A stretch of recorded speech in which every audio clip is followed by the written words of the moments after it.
This is the Leo CLIMACO podcast. Welcome to another episode of the Leo CLIMACO podcast. I'm your host, Leo. Today, we have a very, very special guest. Her name is Ari Bliss. Ari is a spiritual coach and the host of Growth, Grace, and Gratitude podcast. She's a ballerina and has performed with New York City Ballet, Miami Ballet, Alvin Ailey American Dance Theater, and at Madison Square Garden. Her ballet journey has inspired a unique path of writing ebooks and teaching kids and adults the art of spirituality and movement through ballet, dance, and conversation. As a pre-med psychology graduate, Ari is passionate about helping all generations find self-development, purpose, and authentic joy. Ari, thank you so much for being a guest on the Leo CLIMACO podcast. Thank you so much for having me. I appreciate it. Let's start a little bit with you telling us about yourself. Sure. Well, now I recently started a podcast called the Growth, Grace, and Gratitude podcast. And I was inspired to do this as I have been dancing all my life. And as I was kind of looking for something to do during college that would lead me into the next phase of my life, I was thinking if I should continue with dance because I've had so much experience in the dance world. And I also was thinking what kind of commitment that I want to make. So I was in my magazine and newspaper, I was interning in my college, and that really got me excited to do more writing and do advice columns and things of that nature. And after college, since I was doing pre-med and psychology, after college, I was kind of writing about those topics for different online magazines. So whether it was like a little bit about science, a little bit about mental health, self-help, spirituality, I started doing a lot of relationship articles, and then I started to become a relationship coach for different people. And they were, I guess, inspired by how I was kind of focusing on the spiritual aspect of a lifestyle. And it really helped me kind of tune into this new kind of world where it's not just about dance, because my world was kind of all about dance growing up. And then now I'm like, oh, wow, there's a different kind of atmosphere where you can have a conversation, you can talk about different themes, and it's all kind of in a way connected, where spirituality does lead to that feeling of joy and accomplishment and contentment. So then I started to invite people onto my podcast just for the fun of it to see how it would be. And it started out really fun. I started to learn so much myself. And now I think we've had almost like over 50 guests, and we had our 4th or 5th one. So we're relatively new and we have amazing conversations. We actually recently had Pasmet, and then we had the astrologer Valerie Mesa. We had a lot of really amazing guests, and I'm really happy that people are excited to have conversations about anything, even ballet, spirituality. I love that. Toby's great. I actually interviewed him a couple months back. He's a very good guy. Oh, it's amazing. Yeah, it's very interesting about like neurofeedback and all these things. It's fascinating. It's super cool. What made you become a ballerina? How did that start? I think it started that when I was little, I had an inkling to move within music, and I felt very natural with classical music, especially. You had rhythm. We're like relaxed about it, and I felt like it brought me into a state of meditation, and I always really just enjoyed that kind of art of movement. So my parents had the instinct to try to take me to a ballet class at, I think it was like 3 or 4 years old. And ever since then, I just kept dancing and I kept performing. And it was so much fun for me. I didn't have that much hardship. I know some people have a difficult time with the competitive side of it, or it's a lot of pressure, but I personally really enjoyed it. And I used the positive side of the discipline and the structure and the routine to help me have a greater, I think I had a greater childhood because of that as well, because I was able to feel confident. I felt like I knew who I was. I was, a girl and I was like in my tutu. So it's like, that's always fun. And then we had partnering classes. That's also fun to connect with opposite sex, to interact like this. And it's also, I feel like I did an article one time about the art of ballroom dancing and how it's so beautiful to connect in partnership as a team to see how we can help one another instead of argue or compete, because I think like nowadays we have so much kind of conflict with one another that returning to dance, it kind of helps the whole world kind of heal those like masculine feminine kind of For polarities. sure. What Yeah. would you say was one of your biggest lessons that you've learned from being a ballerina? From being a ballet dancer. From being a ballerina? Yes, ballerina. I think I learned that people take perfectionism in a very different way, because everybody has to see the art of ballet and then transform it through their own eyes and through their own body. So it's like the Right. teacher and the choreographer and director of a certain performance that's coming up, but they're going to want to expect something from you, and you have to kind of go along with them and in a way also have your own.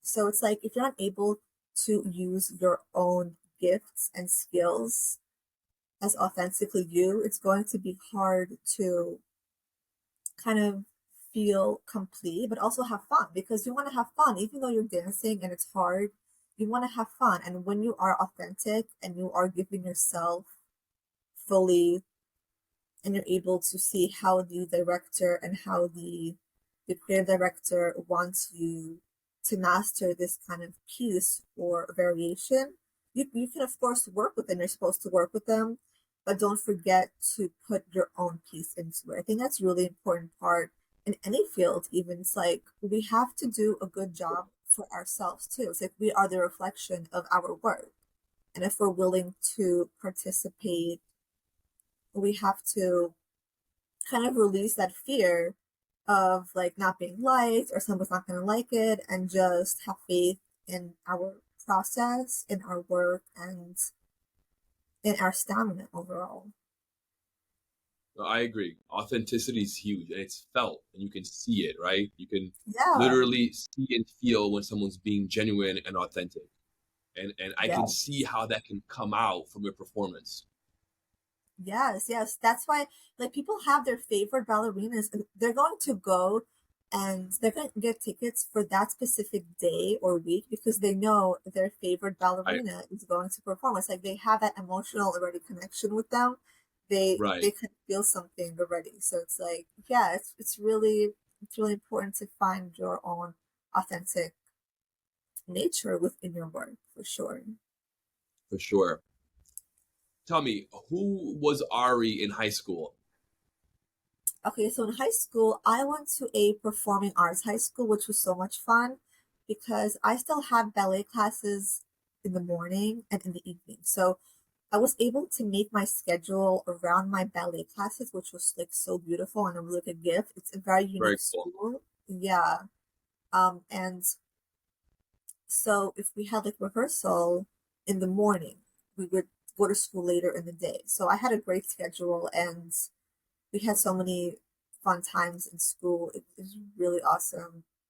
I really enjoyed school, and that's also where I started to like science. Like I really liked chemistry and biology, and that's where I was thinking to go into college also later on. So I had a really fun experience with high school and ballet doing both. So every rehearsal, I would just like sit on we had like a carpet floor. I would do my homework. I would even put on my pointe shoes and I would stretch and do my homework as I was stretching. And then after it was done, just put my homework away and then go dance and then go back to studying. So it was very fun for me. I really enjoyed it. That's cool. It was really part of your life, right? It was like something Yes, you for did and sure. thought about Yes. every single day. Yeah.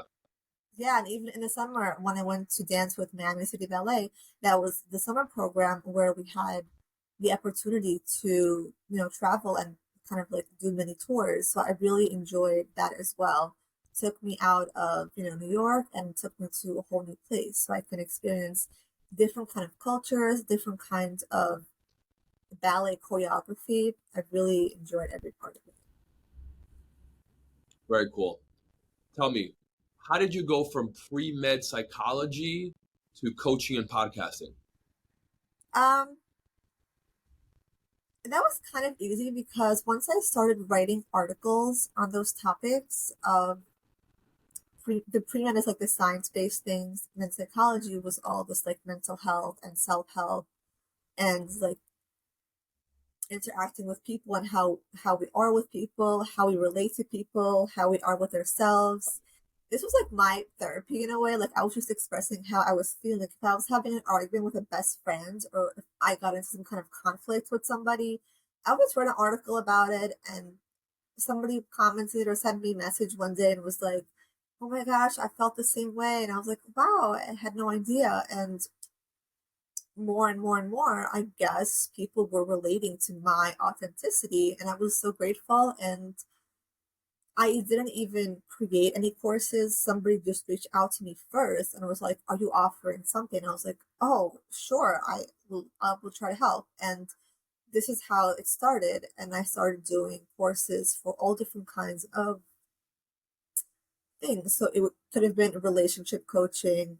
I also started even doing like premarital coaching, and people before they're getting married, they come and they get course, and a lot of mental health stuff, a lot of spirituality, whether it's healing from different traumas or trying to discover what they want to do in their lives, maybe career path, life path goals, and inner child, a lot of inner child healing as well. It comes along with anything really. So yeah. Talk a little about spirituality and what does that mean to you? I think spirituality is, in essence, it's just like whatever you're doing, it should be included. There's a spiritual component that should be included, and it just means that you feel present and you feel connected. So once we start feeling disconnection or disassociation, whether it's from trauma or different things, that's when we start feeling a lack within ourselves. And this is where I think it would help to have a deeper connection to spirituality. And that's just yourself. That's just around you. It could be your higher self, your inner child, whatever you're doing. Maybe if you need guidance towards wanting to achieve something or wanting to create something or wanting to be aligned towards something, I feel like whenever we lose our purpose, that's the moment we start to crave spirituality. I feel like spirituality is infused in our purpose. And when we are in our purpose, it doesn't have to be complex, but it's just, even if you have like a healthy routine and you feel centered, that's like the first step of spirituality. You're just respecting yourself and you're finding ways to reconnect back to aspects of yourself. Maybe this is your hidden self where in childhood you didn't have answers or there was some kind of wounds or uncertainties that led to some kind of shadow work. So we do a lot of shadow work also. So I think at the root of it, spirituality is feeling grounded and connected to yourself. Would you say that being disconnected from your spirituality is what causes depression, anxiety? Do you agree with that? Yeah, for sure. And I think it's so hard because a lot of times, for example, if we want to feel connected, we might just go out and like go with any friend group, and maybe that friend group is not aligned to a positive, result. If your Right. friends are going out and partying and for example, if you're not in that environment, if that doesn't fulfill you, you're going to be even more depressed. So, like, finding an outlet is so important. And it is good. Community is really healing. So, finding that right community that supports you on your journey of just, humanness, I think it's really important too. Right. Based on your expertise, what would you say is the spiritual state of America currently? The spiritual state of America? Yeah, Oh, we're getting political? we're getting political a little bit. Okay. I think we are going through a spiritual shift for sure. And I think the narratives that are told are also really important to pay attention to, because when we have the freedom to think and to decide what we want or who we want to follow, and when somebody tells us or tries to tell us that we are wrong for wanting to follow somebody, or if we are inspired by somebody and we're not allowed to, what kind of state of America is that if we're not allowed to want who we want based on our own experiences? So I think it's kind Right. of important to have that freedom to be allowed, and to also look at the narratives. How many narratives are there? Are you watching both sides and seeing clearly what both narratives are saying? Because when you're able to see that polarity, you're going to be able to get to the root of what are people hiding and what are people not wanting you to see by putting somebody down. I think that's like a big thing also. If that makes How, any sense. no, it does for sure. Yeah. How can we overcome all the negativity and anxiety that's happening in the world? I mean, that's really hard to do because we're always going to have anxiety and negativity. I think that's why the first step is having that routine and having that healthy kind of like outlet. If you have a passion, if you're excited to do something, like anything, going with positive groups of friends out to go to a paint class, or just like have positivity around you even when you're negative. That's Right, going to help a lot, because like I'm not happy nobody's happy every single day. Our moods change, like the weather is changing right now. It's been raining, now the sun has come out. So it's like you just have to prioritize. I think prioritizing yourself is hard also, because we have so many responsibilities. We are like right. multi-dimensional people these days. We have so many things Yep. we have to do.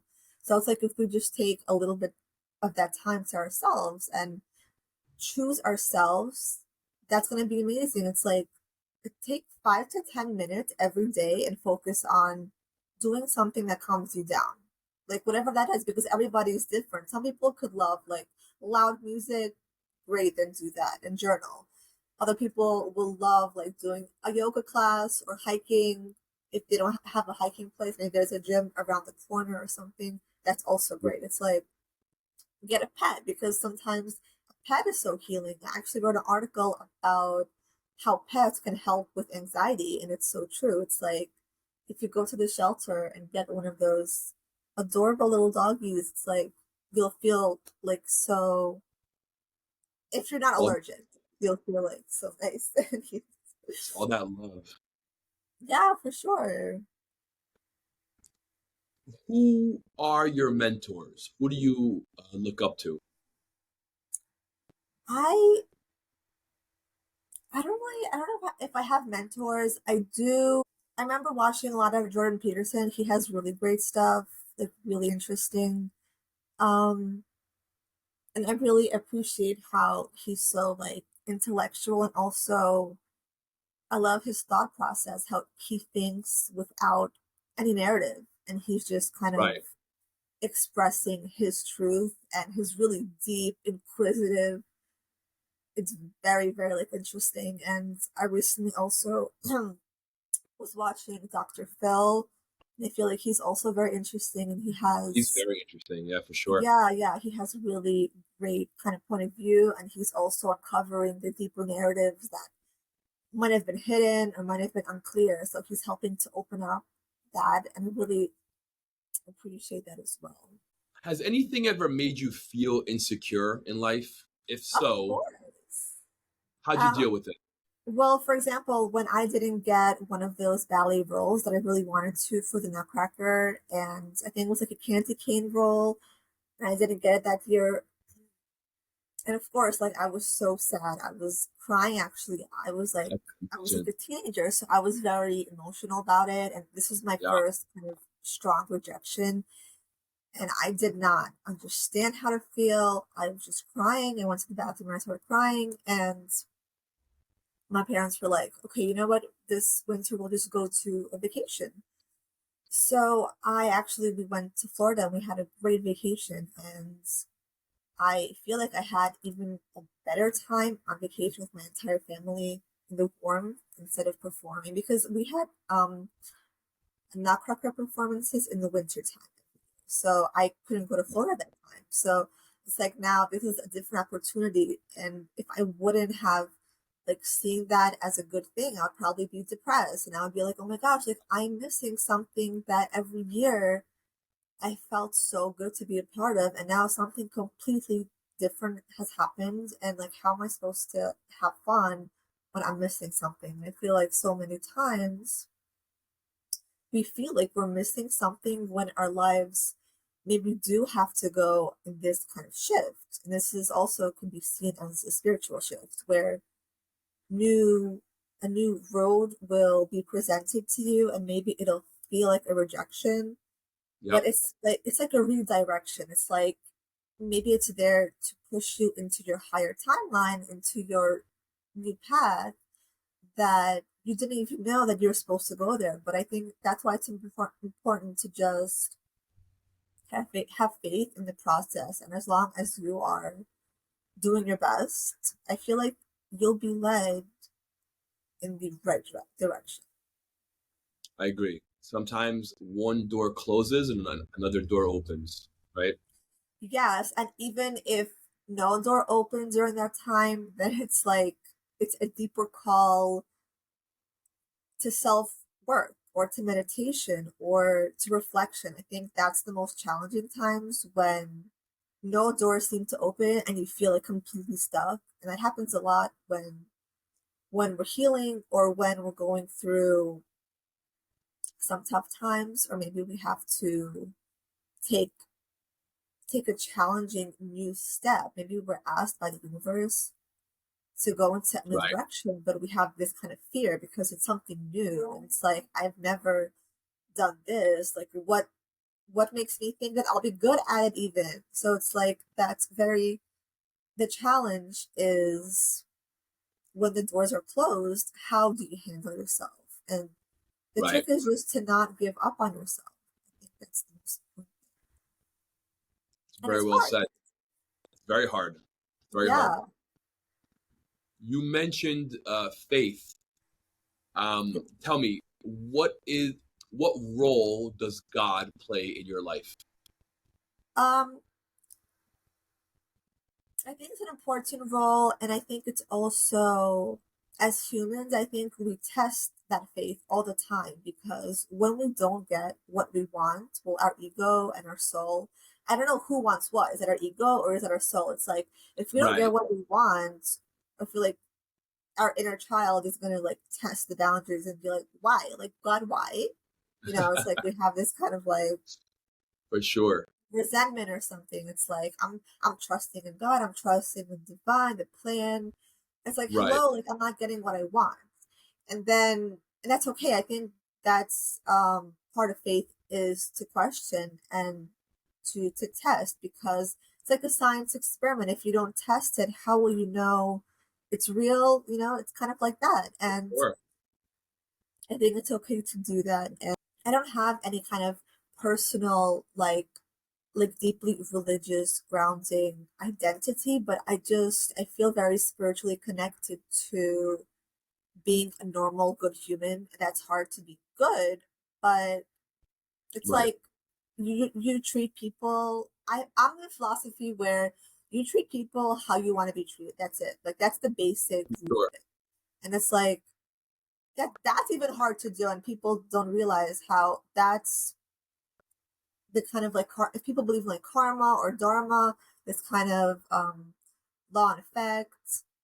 You just have to be a good person, and it's hard to be a good person, especially when you're around the same people, and if you feel like your life is not progressing in the way that you want it to, that's the hardest challenge. And I think that's one of the biggest tests, is to be a good person within your surroundings, and it's also to figure out if your surroundings are helping you or hurting you as part of your life.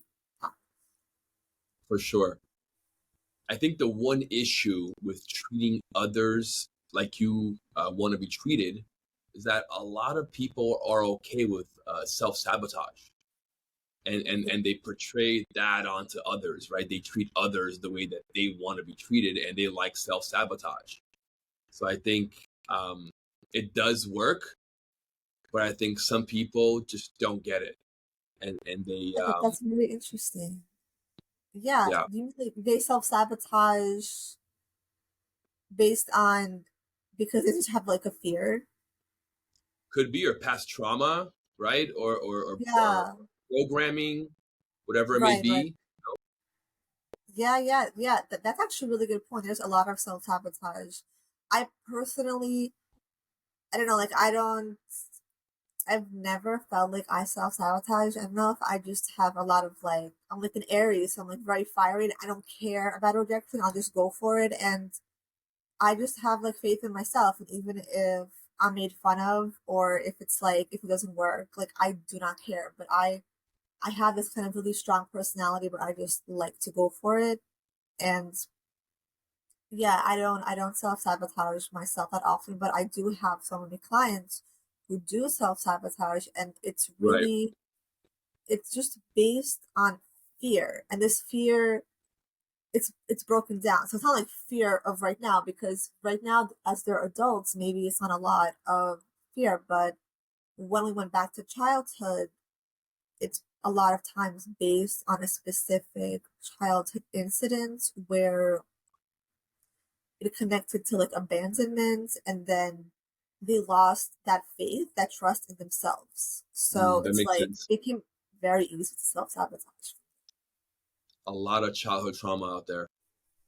Yeah, yeah, totally. It's such an interesting thing that like a lot of children had to go through, that kids are just I, kids, but they just like they pick everything up around them, you know.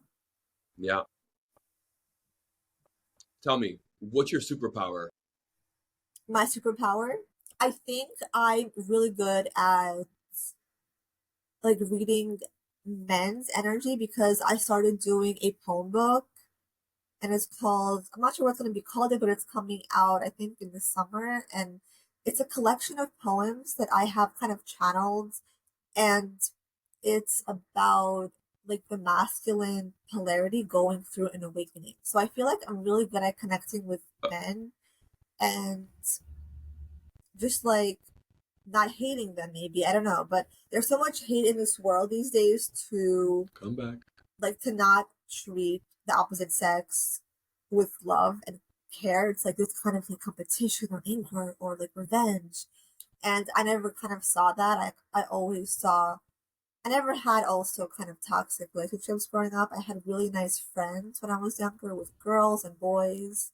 It was just always fun. Like when we were little, we were just playing in the park, and as we got older, we just had like a normal fun times, whether we're just going to the movies or hanging out. But now I feel like watching the news, or even maybe in schools, are teaching different narratives about girls and boys. And yeah, I feel like I always had a really good connection with men. And I think this inspired me to be able to tune into their psyche, maybe. But it's really fun. So, what do you get from me? um I feel like you're really empowered to do your work, and like you're passionate about it, and you're motivated, and you're straightforward in your approach, and I feel like it's inspiring for people who come onto your show, and the people who listen, like your audience. I feel like it's great work and it's intentional. I appreciate that. Thank you very much. So, Has there been any advantages or disadvantages to being a woman in the entrepreneurial space? um, I think totally advantages. Women, they can play around with their clothes, with their makeup. They can dance. They can add some nice music and make it very like colorful. And I feel like a lot of guys would maybe feel silly, or maybe it's not their like theme, or it's not their thing. But I feel like, yeah, girls can be so like flirty and silly and play around with their inner child in this kind of creative way. And I actually even have a course like for women on how to connect with the chakra system, because there's a chakra, the sacral chakra, that's all about creativity and sexuality. And when you connect the two, you can create like magic. And you don't have to do it in like a perverse way, or an over expressive way. You just have to be kind of connecting to your joy and your inner child.